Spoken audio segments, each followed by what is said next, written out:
Hi, this is Billie Jean King. I'm Mats Wilander. This is Mary Carrillo. This is Pam Shriver. This is Yannick Noah, and you're listening to the Tennis Podcast.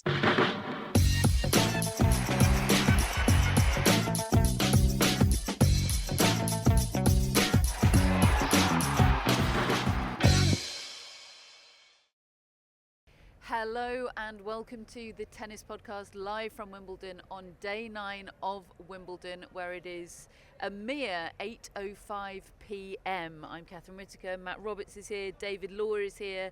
He was in the BBC Radio commentary box about 14 seconds ago. So I'll let you catch your breath, I've David. never run that fast in my life. I'll let you catch your breath while we introduce, for the first time this Wimbledon, Daily Telegraph's tennis correspondent, Simon Briggs. Simon, hello. Hello, how are you doing? We're great. I mean, out of breath in David's case, but otherwise great, I think. How are you? I'm really cold. It's my This mistake. is a warm one tonight, Simon. Trust us. It's my mistake. I wore shorts to Wimbledon. You should never wear shorts to Wimbledon. We do get quite a lot of feedback on the live chat when we look cold. We're told to look less cold. So if you could do your best acting job tonight, Simon, that would be much appreciated. Today is the day that our first semi-finals have been set. We have one men's semi-final, we have one women's semi-final set up, and while chronologically the men's is where we just come from, David's been commentating on Andrei Rublev winning for a bit over Novak Djokovic and then inevitably very much not winning. We're going to start with the women, I think, because that's where the great matches were, and that's where the storyline lies today, because not only did we lose world number one Iga Swiatek, but we lost her to who is fast becoming the story of the tournament, if she wasn't already, and that is Elina Svitolina. It's astonishing. It's astonishing what she's doing, because you think you know someone. You think after probably 8 to 10 years of watching Elina Svitolina, you know what you're dealing with, who you're dealing with, what she's got, what she hasn't. And then she has found something that I don't even know if she knew she'd got, because the level of tennis she played today, and has been playing for a few days, was just mesmerising. She kind of took it to Iga Swiatek. I'm sure there were mitigating factors. I think you probably watched that match more closely than I did, because I was in the other commentary box. But whenever I was looking up, Elina Svitolina was hitting a winner at an important moment. And then, I left it at one set all to go and have a bit of lunch. And the next thing I know, it's 4-1 to Svitolina. When you texted in that moment to say I'm off for lunch, I thought, that is a terrible time to have. What are you doing, David? I know a man's got to eat, but this is not the time. Trying to find the time is tough, isn't it? Yes, now we always encourage David to eat, We do. because sometimes it gets to 10 o'clock at night and David's like, I haven't eaten since 11 in the morning. But, we said the other day that Elina Svitolina had changed as a tennis player. We've been saying that ever since she came back, but it was particularly noticeable against Azarenka, because that was a matchup that she had not done well in the past. She'd lost all 5 of those matches. Even after watching that against Azarenka, I still felt like she needed to have changed a bit more to be able to beat Iga Swiatek.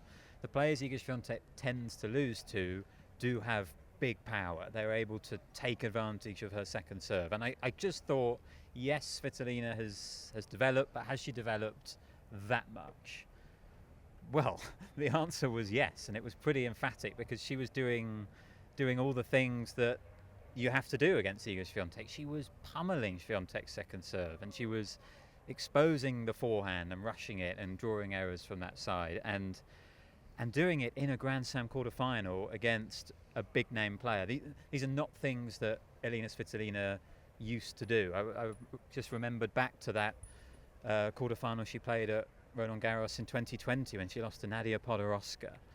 And we spoke then about how safe she used to play, and she used to invite players onto her to play their game. None of that today. She is transformed, and this is probably the first time I've ever felt like Elina Svitolina could actually win a Grand Slam tournament. I don't know whether I'm predicting that, but I feel she's got it in her now. I think Simon is getting excited just hearing you say that, Matt, because Simon, you seem to be excited about the Elina Svitolina story in a way that you would be if she were a British player. This is a big deal story in terms of your readers, right? And in terms of the cut through that we always refer to. Well, regular listeners will know that my takes are often very selfish because it's all about who's going to get the eyeballs that I need for my day job. And when Katie Boulter went out on Saturday night, I was in despair wondering where my next storyline was going to come from. And absolutely, it's just like having a British player in the second week. And I felt the crowd have completely adopted her. And she's become a folk hero almost overnight at Wimbledon. And actually, sitting on centre court in the first set, I thought the crowd were worth at least a game. Maybe 2 games. I thought the energy was a little low in the early stages, and then as we got towards the close of that first set, I thought they really got behind Svitolina, and I felt like Swiatek might have been a bit worried by them. And I asked her about it. I asked Swiatek. My favourite moment of the me day. too. Trying to make honorary Brit happen. She shut me down. She did not want to talk about that. Now, I don't know whether that means I'm talking rubbish or it meant that I was getting close to something, but either way, that was my sense of it, that wave of support just really added to her momentum. After the sort of slightly tense exchange where she queried what on earth you were on about, Swiatek, she then is that an accurate summary? I said we've made her an honorary Brit, and she said, well, she's Ukrainian. I know she's Ukrainian. Anyway. She then went on to say, I didn't notice the crowd. I didn't notice who they were cheering for. And I don't care. And she said, I don't care, which sort of suggested you did notice, but how could you not notice? They are heartwarmingly, I think, it's nothing against any of her opposition, heartwarmingly embracing Evelina Svitolina. Is it just that she's Ukrainian and is so emblematic of Ukraine right now in terms of how much she's embracing, representing Ukraine and everything that means? Is that all it is? Are there other elements to how much she's cutting through? I think that's 90% of it. I mean, look, the motherhood is an element here, and I think she said those are the 2 factors that have made me a different person. As well as she said also that I feel like I'm running out of time. I've got to go for it because I've got more of my career behind me than I have in front of me. There's no time to lose. But this reinvention is extraordinary, and just to follow on from what you were saying, I turned on the replay button, clicked on 1-1 third set, and she went forehand winner, both off second serves. And there's no way the old Alina Svitolina does that. You just couldn't imagine it. Yeah, David, you were saying I don't know whether Alina Svitolina realised she had this in her. Well, I think she surely didn't, because she didn't used to have this in her. I don't think. I know there is a change in attitude to her game, and technically and tactically she is doing different things with the help of Raymond Sleuter, but I don't think this would have been possible. Swiatek referred to Svitolina's guts today, didn't she? She said, look, I've played her before and she wasn't like that, quite frankly. She was really taken aback by the steel and the viciousness of Svitolina today. Well, she actually had a nice phrase. She said she let her hand go. Yeah. And that was what was happening on the forehand side. And she was kind of bossing a lot of the forehand rallies, and that's not something you would have expected from this matchup. And Iga Swiatek used the same word that Azarenka had used, freedom, to talk about what it feels like Svitolina now has on the court. And yeah, I mean, Svitolina said that war has changed her, and she said she now looks at things differently on the court. If she's in if she's in a bad situation on the court, if she's in a bit of trouble, she's sort of now able to tell herself, well, it's not the biggest deal in my life anymore. And, it's still a huge deal. It still means everything. But she's able to put it in a bit better context and I think keep playing her own game. And, yeah, she's just dealing with difficult situations better on the court, as well as this sort of transformative effect of her game. That is the secret sauce, isn't it? The sweet spot that is so unattainable for so many players, wanting it as much as anyone, if not more, and yet it not meaning everything to you. Oh, yeah. It's so difficult to attain, I agree with you. And I think she was always the player that would hit a cross-court backhand in response to a cross-court backhand, really. When it really mattered, she would lock down and she would do what came naturally to her, which is play cautious, safe, conservative tennis very well, but it didn't win you those moments. It wouldn't take the play away. She was hoping somebody was going to miss, and Now that's not what's happening. She's spreading the court. She's opening it up, and she's spotting opportunities that I just don't think occurred to her before in the tight moments. And I'm definitely looking at her through a different lens altogether in terms of how she plays the rest of this tournament. What happened to the Iga Swiatek forehand today, and how worried should we be about the potential that shot clearly has on today's evidence to just desert her? It's a grass court phenomenon, isn't it? I felt like as long as the ball was short, she was able to play her usual forehand with all its heavy spin, and then she could spread the court as she wanted. As soon as the ball was under her feet, as soon as it was low, she had no touch, did she? She didn't know whether it was going long or in the net, or even wide. It was absolutely like a guesswork. She just panicked almost as soon as the depth was on her, and I think that will not be an issue as soon as she gets off the grass and goes, phew, that's that done for another year, and back on hard courts. I think she'll be herself again. Yeah, I mean, it really was, as much as Svitolina was able to dictate the match with her own aggression that we've just talked about, the Iga Swiatek forehand was a real marker of where this match was headed. She started that second set tiebreak with a flurry of forehand errors, and it was really running away from her. And then suddenly she found the forehand and hit a load of winners, and that shot was sort of dictating everything. I think the most alarming period of the match for Swiatek was the end of the first set, where she was 5-3 up, 30 love up in that game. She then lost 16 of the next 18 points, including 11 in a row at one stage, to lose the set. And I thought, that word that Simon just used, panic,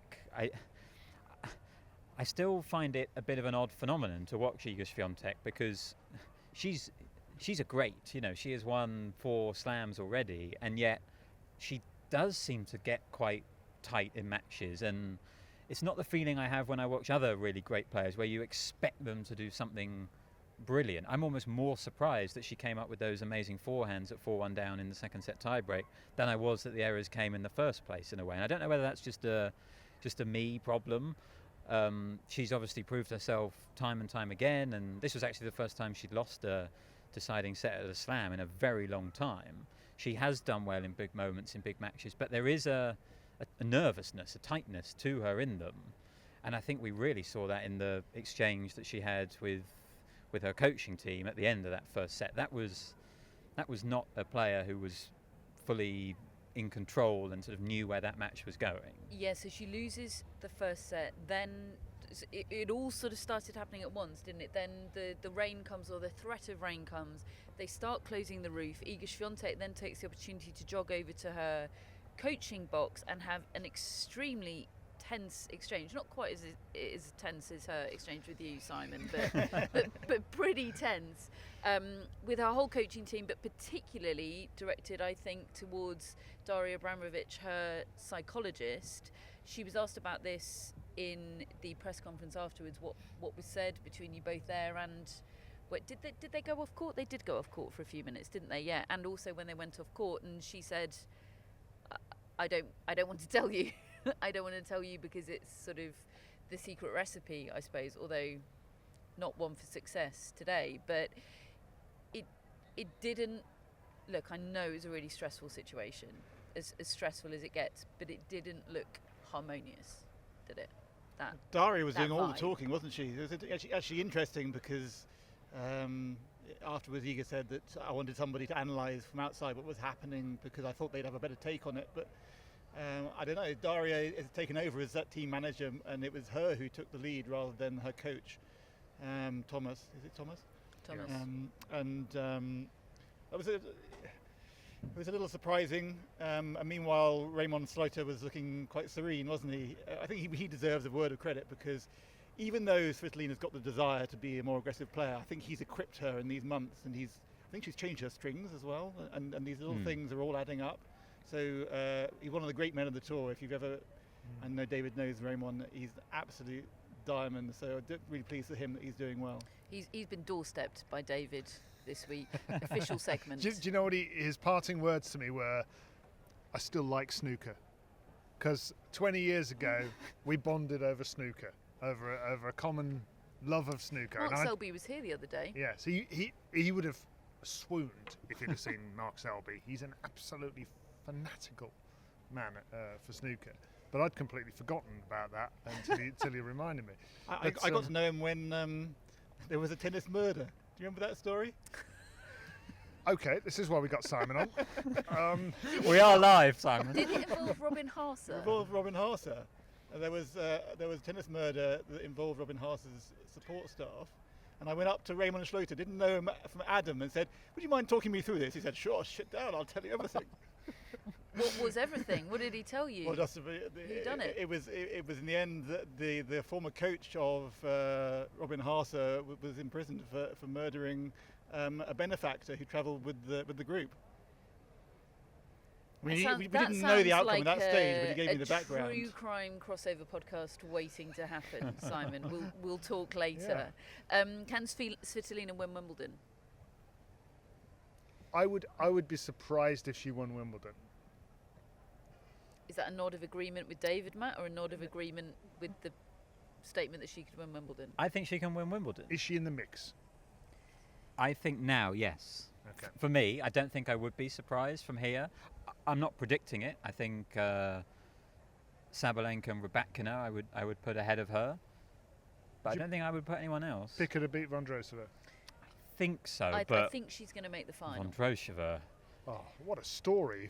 If Elina Svitolina makes this final, what a story that is. Well, Simon's seeing stars. Well, there It's is obviously extraordinary. potential for a pretty politically charged Yeah. final. I mean, that would be Thank you. quite a challenge to cover. I think we'd have a fair few news reporters descending upon Yeah. centre court, as well as the tennis folk. if Elina Svitolina reaches the Wimbledon final, frankly, already, to be honest, but I think Harry Styles should be coming to see Elina Svitolina, not Elina Svitolina going out of her way to see Harry Styles. We need to turn the tables on this. Very good. You're welcome on the podcast anytime, Harry. Yeah. You should do a I private, like where your head's at. a private concert for her. Oh, Here. Would that be a bit awkward? I always think those private concerts sound... No, you can just set up here. We'll just invite her onto our set, and then he can do his stuff, and we'll be like a combo. Sold. Sold. Someone somewhere needs to make that happen. Let's talk about who she's going to face in that semi-final. Well, we've given the game away, haven't we? Marketa Vondrousova, the ever inexplicable Marketa Vondrousova, who had never been beyond the second round at Wimbledon before this year. And here she is in the semi-finals, and she's as surprised as us, David. Is she? Yeah.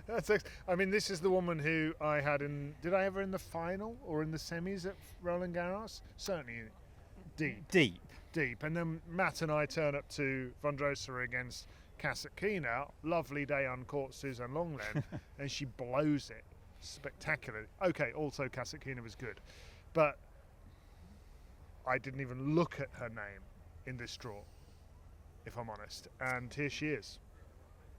Yeah. You commentated this match, David? I did, yeah. It's a very strange match. So Every Vondrousova match is quite strange. and look, the subplot is what happens to Jessica Pegula when she gets into Grand Slam quarterfinals. This was her 6th one. This is the first time she's playing somebody she really is supposed to beat. Yes, she played Azarenka last time, but you know, I think Azarenka's been there and done it. She was supposed to win this one. She lost to Barty, she lost to Swiatek a couple of times, and she goes 2-love up. Then she goes behind, and then after she's won the opening set, it just all starts to go wrong. And I mean, you know, in the third set, she was 4-1 up. She had a point for 5-1, and it looks done. And I don't know, I didn't get a chance to go to her press conference or read the transcript, but I mean, does she feel like she blew it, or was it taken from her? Because my take on it was Vondrousova started to play a different level, but still, point for 5-1. It's never 100% one thing or the other, is it? I think Pegula blew it a little bit. She she went for a couple of big shots. There's sort of two stages of blowing it. She fails to convert the double break, and then she gets broken back, and it's 4-all. But she's still absolutely in the match at 4-all. She goes for a couple of lines in that game. She goes really big, and she misses them to go 15-30. And Hannah was really hot on this, and she said you could just see her shoulders slump. You could see the moment where she internally went, it's going to happen again. And at that point she starts playing safe. You can see her hitting down the middle of the court more and more, and she's sort of laying it on a plate for Vondrousova to take. And I do think Vondrousova took it, and credit to her, but the opportunity was made available. Yeah, I mean, that 4-all game was extraordinary. There was a 26-shot rally and a 31-shot rally, and the level was really, really high, I felt, from both players. Everyone was loving it except Holger Rune. Yes, well done. I made that point earlier and made a mental note to mention it on the podcast and had forgotten. Why was he not loving it? Because he wants to get rid of Deuce. He thinks that would be, quote, more fun. He needs to just carry on playing. He needs to get his head straight. Come on, Holger, sort it out. I mean, I think I was so impressed with how Jessica Pegula initially turned this match around, because she was playing a Vondrousova match in the first set, and she didn't want to be. Every time Vondrousova was... Nobody wants to be. Every time she was junking the ball or slow balling or drawing Pegula forward, it seemed like Vondrousova would win the point. And in the second set, Pegula really managed to come to the net on her terms rather than on Vondrousova's terms. It was the same tactic that Keys adopted to turn the match around against Andreeva, coming forward. And Pegula's got really underrated hands. I think you mentioned it the other day, David. Great hands on the baseline too. Hands on the baseline to retrieve, and decent hands up at the net as well. And ESPN had a stat up that she was hitting 45% of her shots in the second set inside the baseline compared to only 28% in the first set. It was a huge difference. She then carries that forward into the third set. She goes 3-1 up, and I think a really big turning point in this match was when the roof had to close. The rain was coming. It wasn't actually falling yet, but because the game had finished, they thought, well, let's close the roof now.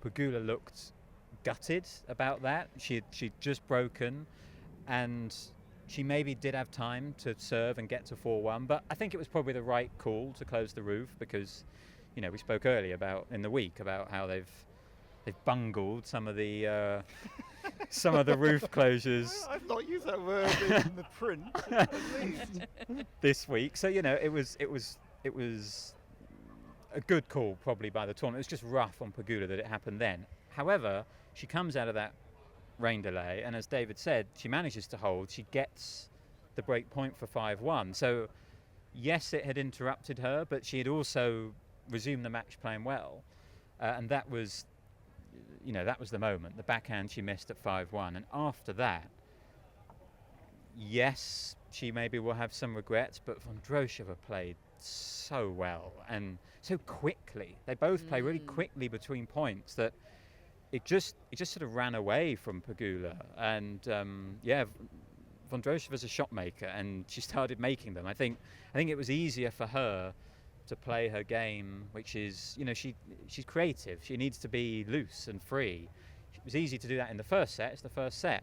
And it was maybe a bit easier to do that when she was down in that third set as well. There was suddenly a bit less pressure on her, whereas all the pressure was on Pegula, because finally she was in a winning position in a quarter-final. And I did listen to her press conference afterwards. It was very late because she then had to play doubles. Lose doubles, smash the racket in her doubles. She was asked in a press conference whether she smashed her racket out of anger.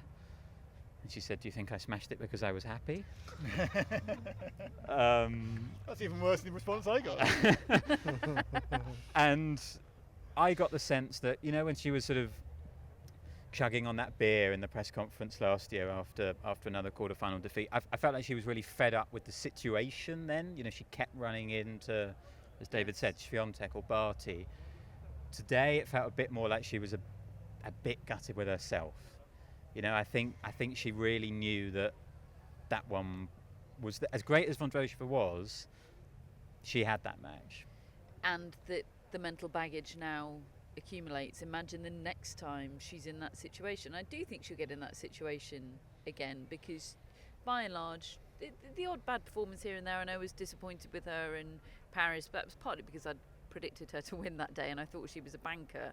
Anyway, by and large, she achieves her seeding, doesn't she? She's very, very consistent. I expect her to get herself into that position again.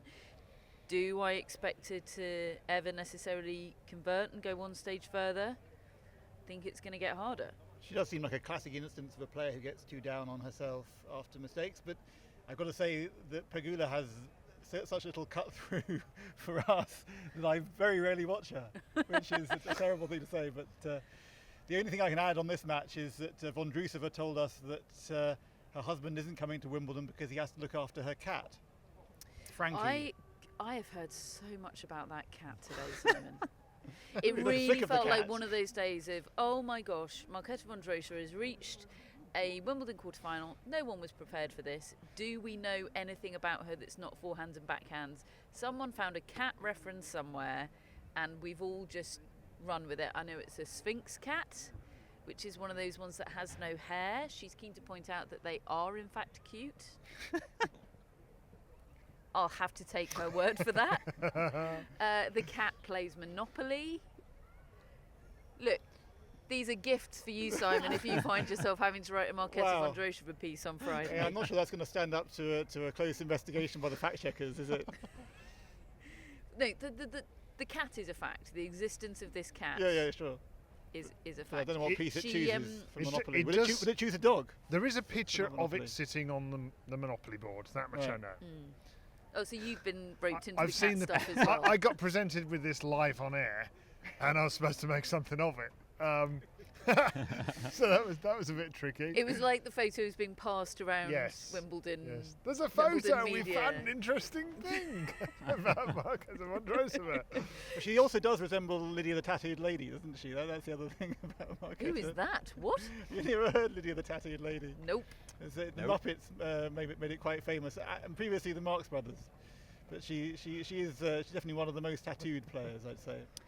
She is, and actually there was a piece run on the BBC earlier where they talked in quite a lot of detail about her tattoos, and I didn't engage with it, but it was aimed at people younger than me. I'm hoping the listeners are going to email in with confirmation that I haven't invented Lydia the Tattooed Lady. Another thing that I'm sure they're all over it. I did know, but that I had banished subconsciously to the confines of my mind, was that Marketa Vondrousova had 3 wrist surgeries last year.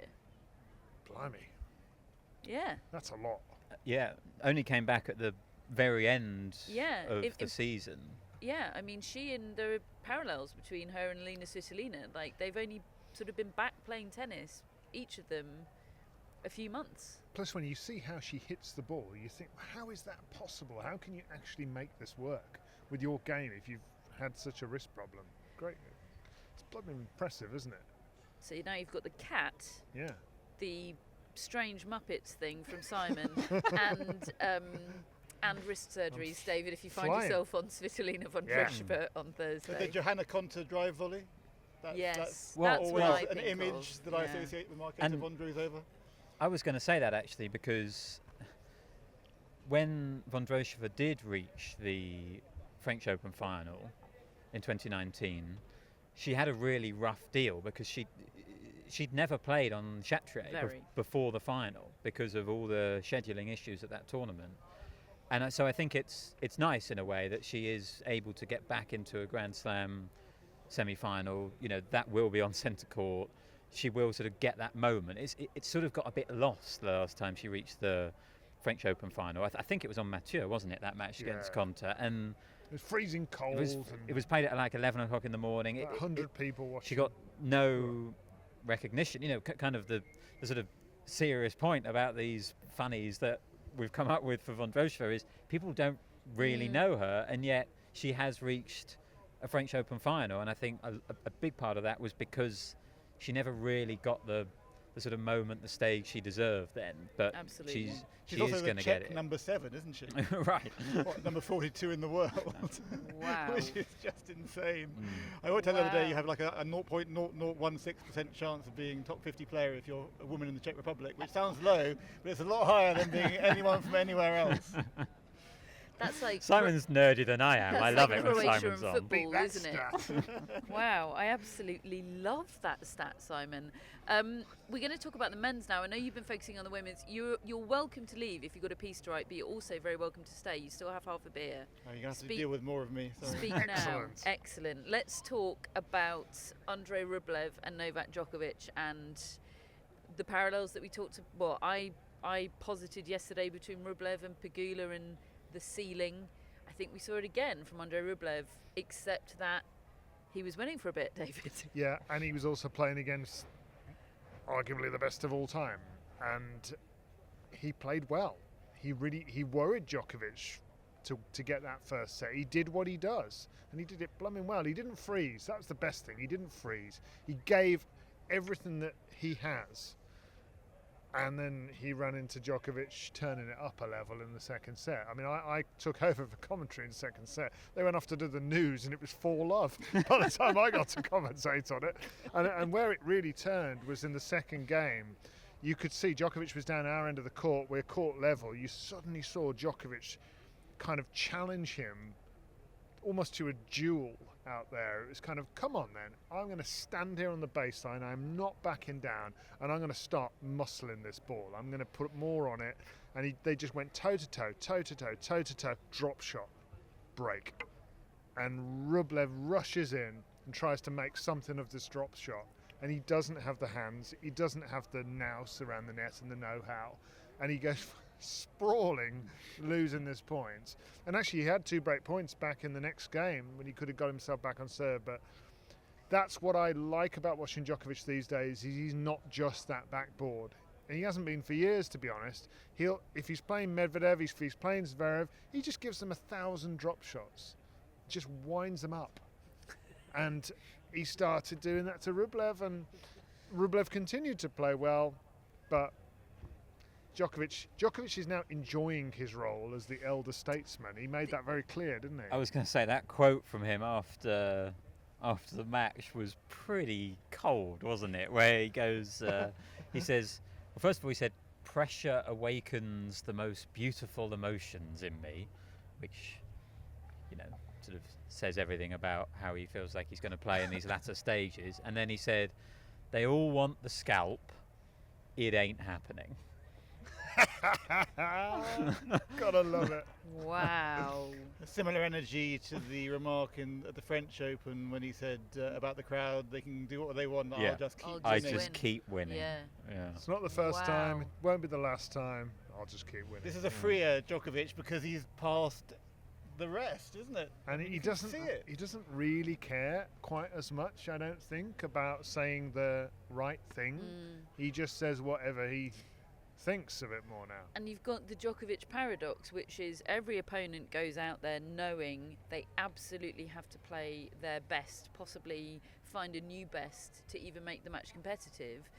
But the opponent's best brings out the best in Djokovic. What Yeah. is one to do about that? Oh, it's and these are Alex Ferguson type mind games he's now playing on these young lads. He's going into these interviews and just dropping these things in there that they're going to have to think about, and Carlos Alcaraz style just sort of cramp at the anxiety of it. They do mentally cramp. I mean, I'm thinking perhaps of Hubert Hurkacz, 6-3 up in Yeah. the previous round, And in the bigger sense, Alcaraz at the French Open. exactly. That was a mental cramp that was a related physical cramp. cramp. Yeah. Do we think Yannick Sinner will be pervious to those mind games? No, I actually don't think he will be. I don't think he's going to win. But not because of the mind I games. don't think he's going to be affected by that necessarily. I think Sinner will do what he did last year against Novak Djokovic and play really well.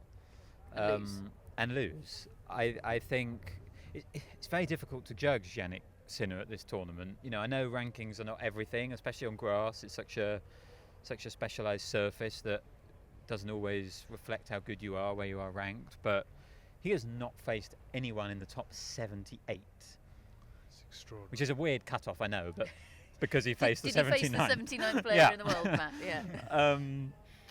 Who was he supposed to face that was like higher ranked? I can't even remember that Well, I mean, part of the draw now. Taylor Fritz, I It think, was the in there. Fritz. Oh. Maybe even You can't call Casper it a Shapovalov Ruud. section, can you? It was an opportunity It was a- laden section. I had Borna Choric in the quarters from that section. Tell me I'm wrong. I can't. Oh. It's savage. I don't know. He's dealt with all of them very well, but it would have been shocking, frankly, if he'd lost to any of the players that he's played. And I thought he had a terrible 4 or 5 games in the second set today. I mean, Svitolina has played really well this tournament and has a big game, hits a lot of winners, and did in that portion of the match. But Sinner also really dropped his level. But generally, he played great. He sort of has that thing where he lets his arm go on the forehand. There's a sort of elasticity to it. He bends it back and just fires, and his backhand is fantastic. And he can hurt Djokovic for sure. Like he can probably try and do that thing that Wawrinka was used to do, of just barrage winners for as long as he possibly can. And he did a year ago. Yeah, in the first 2 sets he did there. that. So I really think he can hurt Djokovic, but it's so hard to see him actually winning. The drop shot could be a big factor again, because isn't he very similar to Rublev when he gets to the net and he's got to do something cunning and He's a better short mover. tennis-ish with the ball. It's not necessarily his strength. I think Djokovic is interesting that you see a different Djokovic at each tournament. He reinvents his game and he suits it to the surface. He's 'cause the most not, adaptable He's player. not doing the sort of the forehand bombardment here, is he? He's working the points and using the percentages and putting himself in great positions. It doesn't seem like he's hitting the ball as hard to me, but it's like he's just using that movement and his all-court game in the drop shot, like you say. So it's like he's got so many different modes. Yeah, and that's the thing with grass court tennis. It's not traditionally about blasting the ball. It's deflecting it sometimes. Does Yannick Sinner have cut through? Because he has got high billing at this tournament, hasn't he? He's had centre court a couple of times. He's had number 1 court. I think he had number 3 court once, but he's not been any lower than that. He's got a Gucci deal. Well, most of all, I mean, people like he's on the Wimbledon got a poster, logo. which caused such a fuss at the start of He the tournament, and is- which actually was like my second most read story of the last 3 or 4 years, after the one about Raducanu's family when she won the US Open. That poster. wow. Get a life, Telegraph readers. Really? People were fascinated by that poster, Oh and the my Murray God. family sending kind of hate mail to the All England Club about it. seriously, all, though, all the good work and writing that you've done, Well, Simon. it's true. I And do that feel gets it. like there's something other people are saying about Yannick Sinner that I'm not. Really like his tennis. I'm interested in him. I'm interested in his talent. I'm interested in the Darren Cahill thing. I'm interested in the potential rivalries that he could develop. Obviously, one already on the boil with Carlos Alcaraz. That's all great, but if I were marketing for Gucci, I wouldn't be picking up the phone, and I wouldn't necessarily be putting him on centre court. But people are. Like, got I don't good have a agents. problem with it. I just don't quite get it. Yeah. Would you put Runa ahead of him? Would you Not put for, I Runa wouldn't give ahead him a of him? Gucci deal, but yes, in terms of You more interested exciting in the Runa? public. Runa's a much better story. I go out of my way to watch Runa matches and Alcaraz matches, even when they're expected to win quite easily, because I just love watching both of those two play tennis. I don't do that so much with Yannick Sinner. Same. I'm very excited for Yannick Sinner to take on Novak Djokovic I agree with and that, bring yeah. that game. Yeah. And absolutely loved his matches against Carlos Alcaraz more than any men's matches probably in the last year or so. But if Yannick Sinner is the sort of draw in itself in a Grand Slam when there's so much going on, personally, I'm probably looking elsewhere. It's partly Same. because Runa is a much more interesting talker. be fair. I mean, there was a great scene when he did the encore interview, and there was a bunch of Italians who were crowded around, and they were going to each other, very tough, very tough. And then as soon as the microphone went in front of Sinner, he said, very tough match, and they all went, yay! Because it all kind of worked out what was coming. He's got his carrots, hasn't he? The carrots that showed up for his matches in Paris. Yeah. I don't know. It doesn't get Honestly, get my loins going, but Weren't they here as well? The carrots. the only thing Yeah, the the only carrots thing are I'm everywhere. really interested in is his tennis and his tennis against the best and seeing whether he's closed the gap. He won 2 sets against Novak Djokovic and really threatened him, and then suddenly the moment Djokovic breaks, it's over. Now, Pat Cash in our commentary on BBC Radio today said that Sinner is a 10% better player now than he was then. And don't forget he's added Darren Cahill since then. I do think that if he can get in that position again, Djokovic will have a hard time turning that around. I've got a feeling Djokovic is a 10% better player now than Well, he I was agree then. with you. I agree with you. I don't think it'll be 2 sets to love. I think it'll probably go 1 set all. and then Djokovic will win. I Once don't- Djokovic gets the foothold, Yeah. what do you do? I think there's only maybe Alcaraz and Rune who I actually think have a chance against Djokovic once he gets his foot in. And I still think you have to back Djokovic based on history. certainly here. Yeah. Absolutely. There is stress there to be exploited by an opponent of Djokovic. Look at the difficulty he had trying to close out that 3rd set. That was like Murray trying to close out the Wimbledon title in 2013, wasn't it? That was a real ordeal, even though for all of us we were thinking, this is in the bag, Novak. What are you stressing about? Relax. He was feeling it, wasn't he? And that's against Andrei Rublev, who's kind of his bunny. Like, if somebody can really tap into that, but his aura is so powerful now. I think it's as powerful as it has ever been. I think he is in 100%. opposition's heads more than he has ever been. Especially now Nadal and Federer are not around. Yeah. That has made a massive difference, I think. Of the 3 Sams this year, he's been the least dominant here, hasn't he? Yeah, and actually that was the same last year at Wimbledon. He lost a lot of sets at Wimbledon last year. It could be a function of grass, I suppose. I think it is, right? I think he's Grass is such a small margins game, so few points to turn a set, and if you're up against Hubert Hurkacz, exactly to serve like that. Exactly, but I mean, he did lose. I think he lost 6 sets here last year, and that is way more than he's lost at the sort of slams he's won recently. And I think it's exactly as Simon says, grass, finer margins, and yet that just makes it sort of all the more extraordinary that he's able to dominate this tournament as he has done, because the margins are smaller. And I also think those moments where he is in trouble, like closing out that 3rd set where Rublev was really pressuring him and trying to get it back on track, it just feels like Djokovic just grows a bit stronger and a little bit tougher with all those moments. I think in the short term it might feel like you're getting closer to Djokovic when that happens, but in the long term he's just... It's the David Brent performance review thing of my weaknesses are actually strengths. I work too hard. I want it too much. There aren't actually any weaknesses because he manages to make a positive of all of them.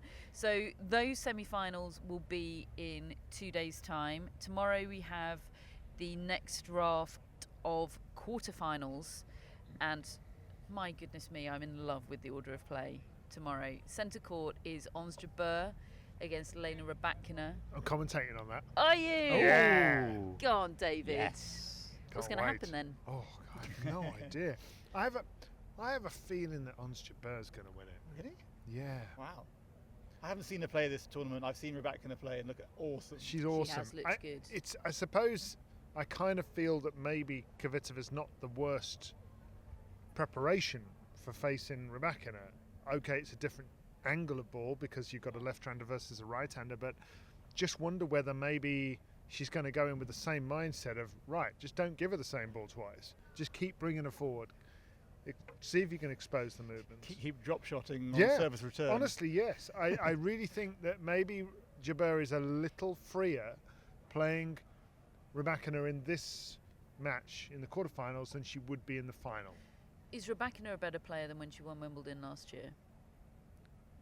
I would say yes, I think. I Is mean, Jabeur? I would say no. And That doesn't do much for my argument, does it? You're on your own there, You David. know you won last Yourself in year, a right? corner. I think Rybakina. Yeah. But I've found it really hard to gauge on Jabeur, as I said, from that Petra Kvitova match, and honestly, kind of hard to gauge Rybakina because so many of her opponents this tournament haven't provided anywhere near the resistance that Jabeur I think will. But it's hard to look past that serve and that 1-2 punch that Rybakina's got. I just think this surface is so great for her game. Yeah, I agree. That is followed by Carlos Alcaraz against Holger Rune. Hell yes. I'm just going to sit on centre court tomorrow, but that means I'll miss what's happening on court one. Well, I don't know there what to was do. And a- there's a Taylor Swift Put pre-sale your happening earphone in. tomorrow. It's too Put your much. earphone in because I'm also doing Daniel Medvedev against Christopher Are Eubanks. you? Yes. So I went to the David Law. Legends doubles media hour at 10 a.m. Oh yeah. which is a bit of a bun fight. We're all held back behind Can confirm. airport-style cordons, and they're brought over to us, and we stick our arms out and hope that we can maintain this position with the arm extended for as long as possible while the scrum forms. But the main takeaway was that I spoke to James Blake, spoke to Kim Clijsters, and the warm feelings towards Eubanks are just overwhelming, and it was such a lovely start to the day to hear these people. They're clearly just overjoyed for this guy because everyone loves him. And I spoke to John Wertheim as well, who commentated alongside him, or maybe pundited alongside him for Tennis Channel. I mean, like, I've just got so many superlatives. I got to write a preview for that one. Oh great. So many superlatives from all those people about him. It was just a lovely way to start the day. Imagine how much belief what Chris Eubanks is doing will be giving right now to players that were in the position that are right now in the position he was in 6 months ago, 9 months ago, a year ago, floundering on the Challenger Tour, wondering if it's worth it, wondering if the breakthrough will ever come, wondering if they can compete at the top level. He's got to be the poster boy for all of that, and I don't know, none of us are American, but I suspect that story is going really big in America because it's all, it's the American dream stuff, isn't it? If you believe hard enough, you can make anything of yourself. And Well, we actually talked about that. We talked about what will it be like at the US Open. We're already getting ahead of ourselves with James Blake, and he was saying it was like when James Blake, went up there for the first time, and I drove into New York, and my dreadlocks were on a billboard. And I was like, what? I mean, I don't know, maybe Eubanks might not be quite the same level yet, but he was talking about Eubanks to suggest that because his connection with the fans, Blake said, players who are themselves on court, and I include Sampras in that, who was withdrawn on court, but he was himself, like Safin breaking rackets, he was himself, and Eubanks has that natural connection with the fans, and that will mean that he becomes a big noise fast. The other thing is that Eubanks isn't done yet. I mean, right now he's a certain level of celebrity. Just imagine if you went and beat Medvedev. I think he's got a chance And, tomorrow. like, I do got favour to the Medvedev. I final. don't think he's got the chance that he had against Tsitsipas. So I think Medvedev is better with a target than Tsitsipas is, crucially. But I think he has a chance. Yeah, I mean, I would back Medvedev to win, but then I would have backed most of Eubanks' opponents to win. Yeah, What do I know? He played well against him in Miami. he did. That was a close match, and that was on a hard court. And as we know, Medvedev is a specialist in hard courts, and I think Eubanks might be able to make Medvedev really uncomfortable tomorrow. I'm excited for that one, and I'm very excited for Alcaraz Rune. Did you see the little questions that were put to both of them about which shot they would take from the other player? Tell me everything. Because they've really, they know each other well. They played doubles together in Le Petit Zar when they were juniors. They've really grown up together, And Rune gave the most spectacularly Rune answer to that question. He said, "Not a lot." he said, "I'm pretty happy with my own game and my own weapons." I love that. And then he's wrong, but yeah. I love it. And then eventually he came up with the forehand drop shot that he would take from Alcaraz. Through the bone. Yeah. Whereas Alcaraz gave a very sort of a very nice, polite answer and said I would have his backhand. He said, not that my own backhand's bad, but his is amazing. I think you probably would take. I mean, Rune's backhand Rune's is... got a better backhand. Yeah, Rune's backhand is absolutely class. Yeah, I loved that little... not a lot. I'm so pumped for that match. My son loves Rune. He cuts through. Yeah, well, I can. 100%. Yeah. We know your son, and that does not surprise me. Yeah. Yeah. Yeah. I reckon both of them are a handful on their family WhatsApp groups. Can confirm. The other match that we haven't yet talked about on the schedule tomorrow is Madison Keys against Arina Sabalenka. They're all so interesting, these matches, aren't they? It's kind of like old power against new power. World number one is in play for Sabalenka now. She just needs to reach the final. I mean, I say just that she still has to go through Madison Keys That is big. and then either Ons Jabeur or Elena Rybakina. It still feels quite a long way away, but yeah, that's in play for her. And that would feel like a big moment, I think, if the world number one in the women's game did switch hands, because Iga Swiatek has been, I think, so dominant and so clearly the world number one for a long time, but we've spoken all year about Rybakina and Sabalenka closing that gap. If one of them, Sabalenka, does manage to overtake, that would be a pretty significant moment, I think. Does anyone give Keys a big chance tomorrow? Obviously it's tennis, everybody has a chance, but does anyone rate Keys' chances tomorrow? I kind of feel like her underdog status might help her because she's such a big hitter. I just feel as though the power of the ball coming at her and her big swings may mean she's not able to connect in quite the way she wants to. That's my sense. But yeah, I make Sabalenka the favourite, but Keys, if she has an on day, still feels like she could knock anybody off the court. For the sake of your stars, Simon, what finals do you want? Explain the concept of stars. Simon's is Simon's performance review system, essentially. Yeah, seriously, what finals would you like from as a correspondent's From perspective? a news perspective, you can't go past Svitolina Sabalenka. More than Svitolina Jabeur. Yeah. Definitely. And an Alcaraz Djokovic final in the men's would be a good up in lights. Although Rune would be... Djokovic would be pretty decent. I mean, in some ways, Rune's actually a better story because he's so spiky. Yeah, and he's beaten him twice as well. Perhaps a slightly more tennis-y story. I don't know. Yeah, probably, yeah. I think for us it rates pretty highly as a story, but news-wise maybe a little bit less. Interesting. Couple of other bits and bobs for you. Matt's been watching his new fave, Darwin Blanche, again. Future Wimbledon champion. Oh, FWC. Darwin Blanche and Newlyn Niemeyer. What's FWC? FFOC? Future Wimbledon champion.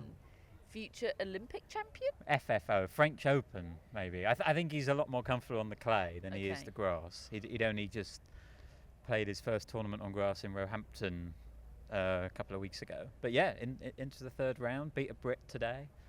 He's just a good watch, and Juan Carlos Ferrero is at all of his matches, and he's good sign. And he's hitting with he doesn't Carlos waste his Alcaraz. time, does he? No.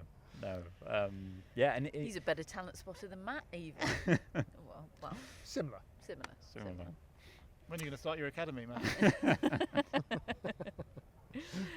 We have reached the formalities stage of proceedings, Simon. Buckle in. We have our Wimbledon mascot, Erin. Hello to Erin. Hello, Erin. We have our mascots. I've got Xenia. What did I have today? It didn't. Oh, Djokovic in three. Djokovic in 3. Oops. Go on then, David. You tell what David got. I had Sinner in 4. So that's 2 in 2 days. Matt and Darwin. No, we had Jessica Pegula in 3. We got Vondrousova. Oh, you're so close. Shame. We're always so close, Simon. Billie Jean is sponsored by Billie Jean King and Alana Kloss. We have top folks and executive producers Jamie, Hannah and Drew. And Matt, we have shout-outs. We have Eleanor Liederbach from Valley City, Ohio. Oh, Valley City, that's the sort of place that only exists in America, isn't Yeah. it? Valley is City. that like Eleanor That's Rebecca? like Yes. Oh. the sort of locations that you get on video games, like Grand Theft Auto. Have you played a lot of Grand Theft Auto? I did when I was a kid, yeah. Desperately trying to keep that out of the clutches of my son. Yeah, it's not a good influence. No. I don't think it was a good thing for my development. Anyway, thank you, Eleanor. We've also got Adam Booth, who is originally from Manchester, but now lives in Newcastle, Australia. Wow. I've driven through Newcastle, Australia. Right, Adam. Hello, Adam. Adam says that he loves Catherine's annual appearances on Offsiders. Such a treat to have, quote, our Catherine on Aussie telly. Aw, I how love my nice is annual that? appearances on Offsiders as well. Any tennis, Adams? Can't think of one. I might have to get back to you I and can't think consult of with any. Mary Carilla. Adam? Yes. No. No. Wow, It'll- it was quite a it'll common come. name for there to be none. That is a surprise. Last shout out. Cheers, Adam. Cheers, Lastly, we have Adam. Brad. We will do better for you, Adam. We'll get back to you. We have Brad Hunner and Nigel Harding, who want to be known as Brangle Hunning. Okay. Right, Brangle Hunting. Because that is how they are commonly known, or because Who they're could trying say? to make that happen via the tennis podcast. Good decision. I sense that they thought that maybe they'd be being cheeky, asking for 2 shout-outs, so they tried to come Aw. up with... So we're With soft one, launching Brangle Hunning right here and now. Yeah, I'm into yeah. it. Me And too. they're Thank you, Brangle from- Hunning. They're from London. Oh, great place. Mm. We're in it right now. I have one last bit of business, and that is that I met 2 of Simon's friends earlier, Laura and Darren. That's the ones, yes.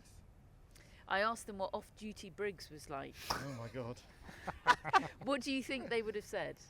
No, they've already told me actually, so I can't play this game. They've ruined Oh, it. no. Can you tell me? They said you were the same, delightful, obviously. Darren said maybe a bit louder and cockier. Hard to believe, really. Do you accept that, Simon? Oh, I don't know. I think that's a bit mean. There's a friendship They over. were also complimentary of your tennis and paddle game, if that is any mitigation at all. Yeah, we played doubles paddle at the LTA, and we played doubles tennis in Beaconsfield, so we're covering all the bases. Darren used to be my hitting partner, but he's kind of gone to paddle now. He's gone to the dark side, so he doesn't hit with me anymore.